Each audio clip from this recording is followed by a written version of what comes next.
Nesta semana eu mostrei aqui no canal André Carpano um vídeo sobre uma ministração da pastora, apóstola, eu não sei como que eu devo me referir, a Lana Holden. E eu falei que havia um motivo do porquê ela está trazendo aí umas ministrações do manto do rei do Ted Jeová. Uma determinada pregação dela ganhou aí uma, digamos que notoriedade ímpar. Apesar disso, existem algumas coisas que supostamente acontecem nos bastidores da igreja. Nesse conteúdo, nós vamos reagir a um testemunho de um ex-fiel, não sei se ele ainda é, mas enfim, de um fiel lá da igreja da pastora Lana Holder, que segundo ele, acontece aí umas coisas cabulosas. Aqui é mais um daqueles vídeos do manto do rei do Ted Jeová. BBT põe na tela. Quem não conhece, aqui é o Júnior Martins. Meu nobre amigo, conheço ele, gente boa pra... Só é feio, né? Mas é gente boa. Deus perdoa, né? Senão eu tava lascado também. Que eu ia... Olha, rapaz, a feiura não... Ainda bem que não é um fator salvífico, né? Brincadeira, Júnior. Tamo junto.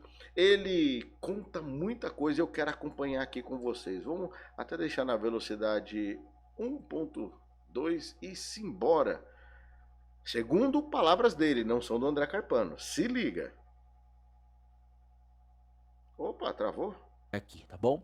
E para você que está acostumado a sempre me ver trazendo uma notícia relevante, eu quero por meio desse vídeo fazer um desabafo e também relatar um pouquinho do que eu vivi na instituição Cidade de Refúgio, fundada pelas apóstolas, né, Lana Holder e Rosânia Rocha, né?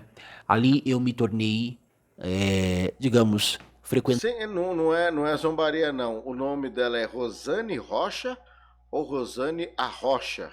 É só uma pergunta. Diferente, né? Se for Arrocha. Frequentei durante um tempo aquela instituição que eu tinha como uma instituição de Deus. Porque o meu mundo, naquele momento, era um mundo que eu estava cercado de pessoas e eu também estava vivendo segundo essa, digamos, visão. Eu, como gay, né, passei a ter uma carência de servir a Deus como gay, digamos assim. E aí eu comecei a me questionar, poxa, agora aonde eu vou servir a Deus? Porque a palavra de Deus e as igrejas convencionais, elas são contrárias a esse comportamento. E agora, o que eu faço? Daí eu conheci a Cidade de Refúgio, Rosânia Rocha, Lana Holder. Prestem bem atenção no que ele está falando aqui. São palavras fortíssimas, viu? Inclusive, quem quiser acompanhar o trabalho dele, vai lá no canal dele, Júnior Martins, e comenta. Vim pelo André Carpano, tá bom? Mas antes de eu começar a fazer o meu relato, eu quero deixar bem claro que o meu objetivo aqui, em hipótese alguma, é denegrir, difamar, levantar injúria, tá? Contra as líderes Rosânia Rocha e Lana Holder. Tampouco a instituição Cidade de Refúgio. Meu objetivo não é, tá, denegrir, mas eu assim, me senti impulsionado a fazer esse relato, até porque eu comecei a ser questionado por pessoas aqui nas minhas redes sociais, me perguntando, poxa, como que foi a sua experiência? Foi positiva? Foi negativa? O que você carrega depois de ter frequentado uma igreja gay? Como foi para você tudo isso? E agora, aonde você está? O que você faz? Não está mais lá? O que aconteceu? Daí eu falei, poxa, eu tenho que comentar isso, eu tenho que trazer esse relato. Foi comigo, eu presenciei, eu vi com os meus próprios olhos, tá? Eu presenciei e não foi assim aquilo que eu esperava. Como eu disse no início, como gay eu queria um ambiente que me aceitasse, como muitos procuram, com esse mesmo sentimento, com esse mesmo pensamento, poxa, eu sou assim, né? Acreditam que são daquele jeito, que são assim, e querem um ambiente que aceite essa pessoa do jeito que ela é. Então, eu fui e encontrei ah, a cidade de refúgio aqui no centro de São Paulo e passei a frequentar. Passei a ser um frequentador assíduo, membro, digamos assim, assíduo ali daquela instituição. Ainda elas estavam no antigo templo, que é ali ao lado, não é, do atual templo da nova sede. E ainda lá no Antigo Templo, elas eram acessíveis, como todo início, né? São acessíveis.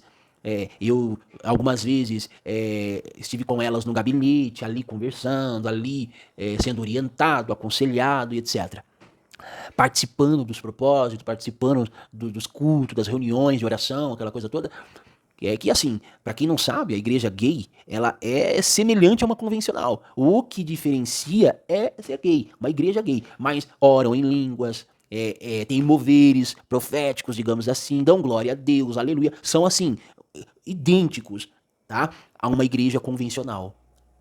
E então, assim, Ou seja, aparentemente, pelo que ele está descrevendo, não tem muita diferença de uma igreja, não digo uma Assembleia de Deus, mas uma igreja preta. Eu me refiro nisso por conta do ambiente. Eu vi um vídeo uma vez, eu não sei se era uma ministração apenas, ou se a igreja é desse jeito mesmo atualmente, mas estava com, ou se era por conta do momento do louvor, que apagaram as luzes, jogo de luz, aquela coisa, mas me parecia muito com a característica, né? E a liturgia também dessas igrejas pretas. Nada contra a igreja preta, cada um faz o que quiser. Eu tenho a minha opinião formada, mas cada um faz o que quiser. Segue o baile. assim, quem entra numa igreja gay fica assim, surpreso. Fala, poxa, eu não estou numa igreja gay, eu estou numa igreja convencional.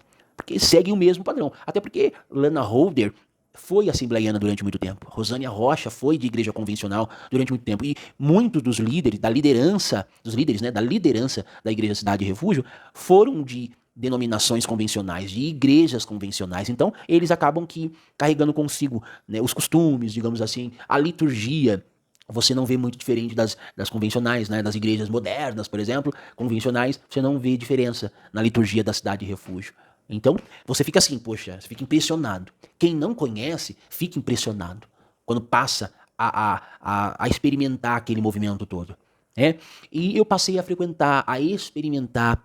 E fui assim, digamos, entre aspas, recebendo daquelas mensagens, não é? E assim, ficava impressionado, falava, puxa, que lugar bacana, encontrei, agora eu posso ser quem eu sou, do jeito que eu sou, e agora, que maravilha, aquela coisa toda, né? Quem vê a Lana Holder não sabe que ela bate em pecado, né? Entre cultos e outros, ela tá sempre ali debatendo, falando, olha que... Bom, então a gente está vendo que realmente ela tem aquele tipo de ministração. Acho que vazaram uma sem saber de como eram as ministrações dela, segundo o que o Júnior Martins está falando aqui, né? que o cristão tem que andar assim, assado, longe, afastado do pecado, né? Ela tem isso, ela fala, né? Ela carrega muito. Ela mesma já declarou que ela era um Silas Malafaia de saia. Mas, enfim, fui frequentando, conheci uma pessoa no meu mundo, naquele mundo que eu estava, e passei a levar essa pessoa junto comigo na Lana Holder. E começamos a caminhar juntos ali, né? E foi passando o tempo, passando o tempo, passando o tempo. Eu comecei a ver o seguinte, eu comecei a ver, além, não é da questão de ser gay, que a Bíblia, ela, de algum modo, se pararmos para ler, ela é enfática, clara, a Bíblia Sagrada, em contrariar esse comportamento. Ou seja, esse comportamento é contrário. A gente entende isso. A gente sabe que a Bíblia, não a Bíblia que querem atualizar, mas a Bíblia que eu conheço, a Bíblia que você tem aí na sua casa, quando não se trata desses comportamentos, a Bíblia, ela não compactua, não é? Ela E o impressionante é que tá vindo dele de forma espontânea, viu? Ninguém tá ali do lado, ó, você tem que fazer com né, uma cartilha, enfim, um roteiro, nem nada. Ele tá falando de livre e espontânea vontade. não favorece, ela não, digamos que não só esse pecado, mas como qualquer outro, mas esse, sim, a Bíblia que eu conheço, ela condena, né? Então eu comecei a entender isso, e mesmo lá na cidade de refúgio, a gente tenta questionar, a gente tenta entender, a gente tenta querer aceitar, querer colocar Deus no nosso mundo. A gente tenta, às vezes, colocar Deus dentro do nosso pensamento, fala, não, eu acredito que Deus pensa como eu, acredita como eu, me aceita como eu sou. Então a gente quer, a gente insiste. A gente sabe às vezes que não está correto, mas a gente quer insistir em uma coisa, e a gente sabe que não é real, mas a gente insiste. E aí, nessa insistência, não, Deus me aceita do jeito que eu sou, eu vou contrariar, né? Tipo assim, vou contrariar a Bíblia. Não, vamos lá, tampar o sol com a peneira, digamos assim. E eu comecei, gente, aí a frequentar de verdade, até que em meio a tantos cultos, a tantas experiências que eu vivi, eu, dentro da instituição ali do salão, agora vamos falar sobre salão, quatro paredes, eu comecei a ver coisas, além, é claro, de no culto ver pessoas do mesmo sexo abraçando, se abraçando.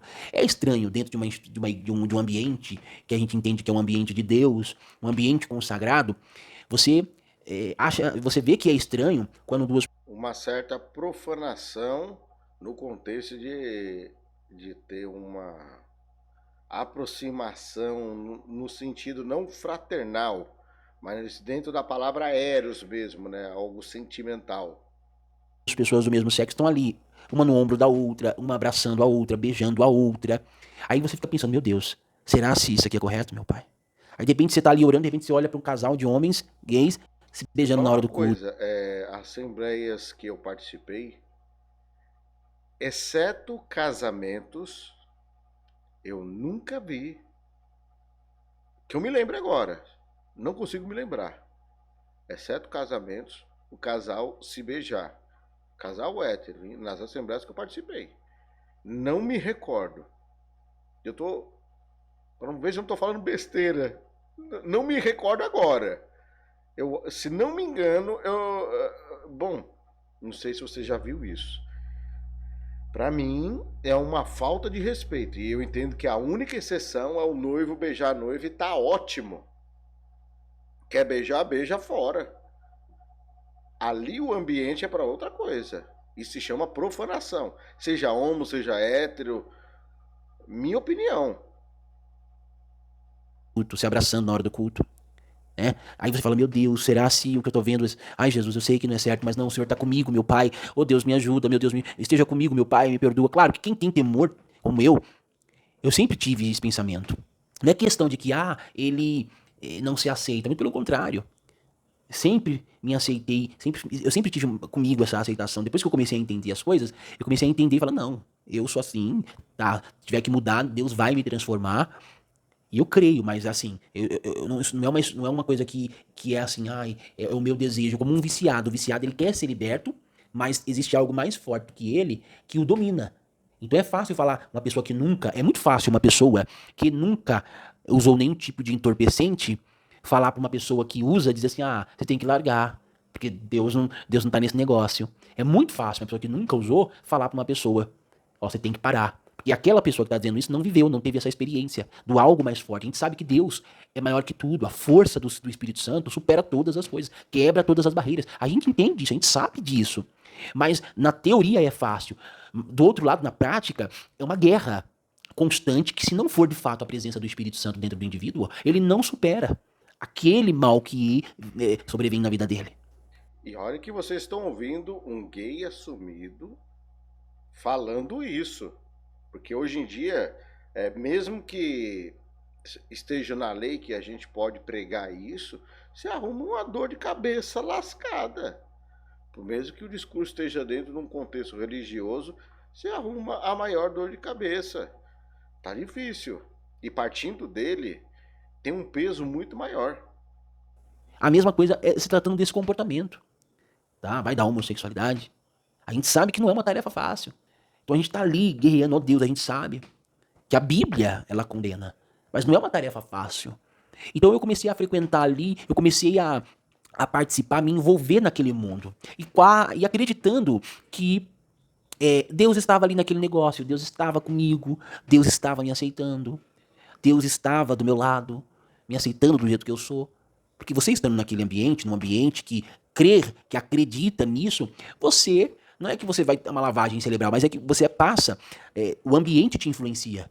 O ambiente passa a te influenciar. Essa é a realidade dos fatos. E todos aqueles moveres, todas aquelas Se palavras, torna um todas aquelas comportamento. orações, aquele ambiente passou a me influenciar de verdade. Eu não posso ser hipócrita, eu não posso vir aqui enganar vocês e falar que não, não. Sim, influenciou bastante. Até eu me decepcionar. Até que eu me decepcionei. Até que o que eu vi, falou, eu cheguei à conclusão do seguinte, não, isso aqui já ultrapassou os limites. Nossa, aqui já ultrapassou os limites. Eu, tô dizendo de mim, eu vi isso, tá? Ah, mas eu quero que você prova. Não, não tem como provar porque eu não filmei. Porque era proibido filmar em determinados ambientes. Eu tava ali, por exemplo, no toalete, eu ia ao toalete.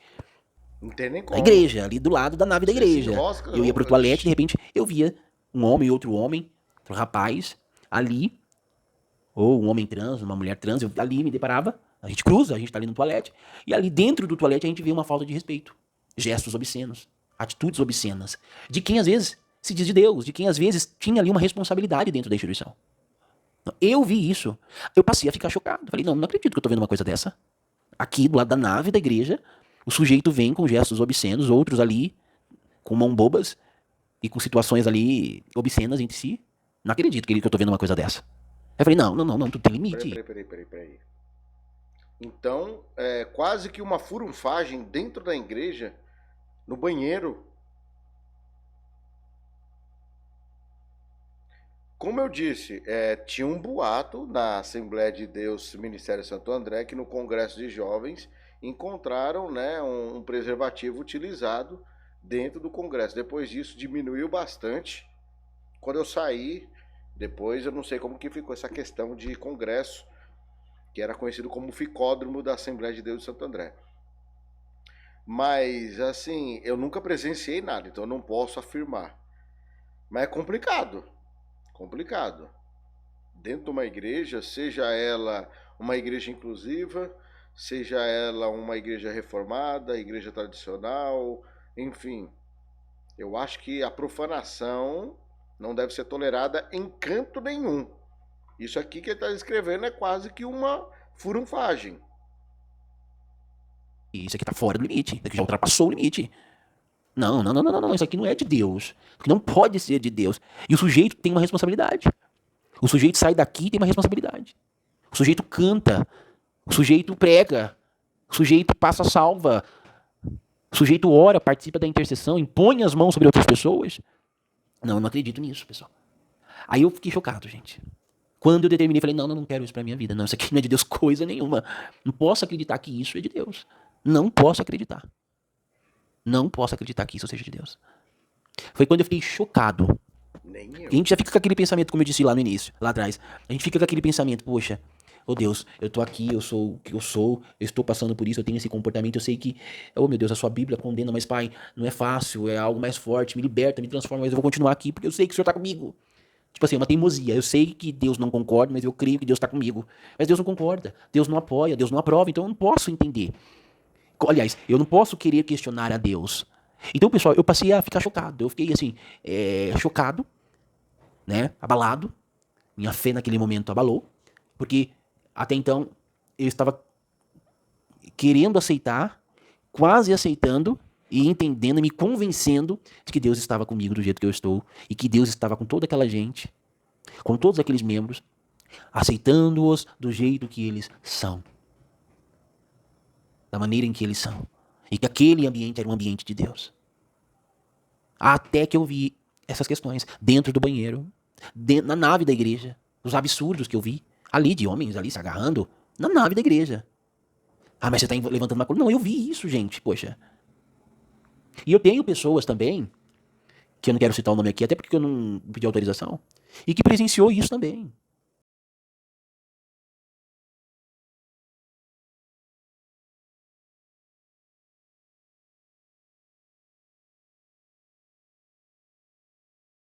E que ficou chocado. Essa pessoa até falou, não, isso aqui é a Babilônia, Eu de falei verdade. o áudio desligado, deve até voltar aqui e repetir. Segundo palavras dele, então não é nem furunfagem, é uma pegação que tinha dentro. Quase furunfagem, é uma pegação. Dentro do banheiro e na nave da igreja. Misericórdia. É uma Babilônia. Foi o que a pessoa disse pra mim. Eu falei, não tô acreditando no que eu tô vendo. Não tô acreditando no que eu tô vendo. Aí eu perguntei, um dia eu cheguei e questionei a líder, uma das líderes da igreja, e eu disse assim, mas poxa, como que vocês permitem uma coisa dessa? Vocês não têm noção disso, do que tá acontecendo? Que situação é essa? Aí o líder falou pra mim assim, não, é porque a igreja é muito grande, foge da nossa alçada. Eu falei, o quê? Foge da nossa alçada? Quer dizer, é uma baderna, pra não dizer outra coisa, né? É uma, entenderam? Uma baderna. E assim vai. Vamos relevar.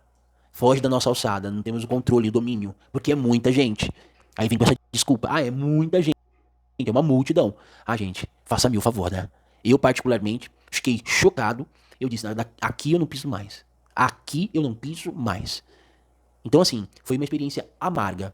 Que hoje os meus olhos abriram. Abriram. Não vou mais, não frequento mais. E não acredito que Deus esteja em um ambiente como esse.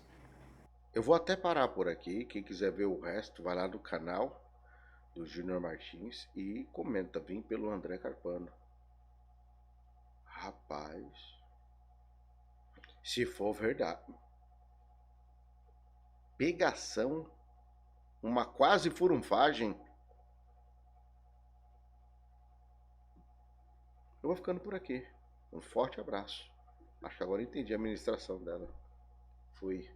Tinha doido, meu irmão.